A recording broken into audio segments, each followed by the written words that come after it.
زه لنه نوی نمونو لگے اللہ تعالی رحمان رحیم ذات دے خالق مالک د کائنات و رب میں رازق شافی او ډیر عظیم ذات دے خالق مالک د کائنات و رب میں رازق شافی او ډیر عظیم ذات دے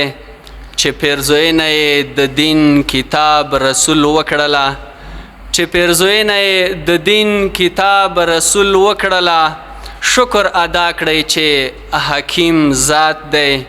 او فکر مو شته مهربانۍ برخه کې مور څنګه وي فکر مو شته مهربانۍ برخه کې مور څنګه وي رب مو اویا چنده لدې هم رحیم ذات دی او که غواړئ واړه جهانونو کې کامیاب واوسئ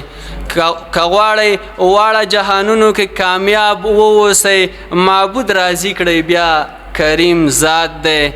او عثمان عاجز یم پاک ربه یو ستا در لرمه عثمان عاجز یم پاک ربه یو ستا در لرمه زه ګنهګار بنده یم ستا ډیر کریم ذات دی زه ګنهګار بنده یم ستا ډیر کریم ذات دی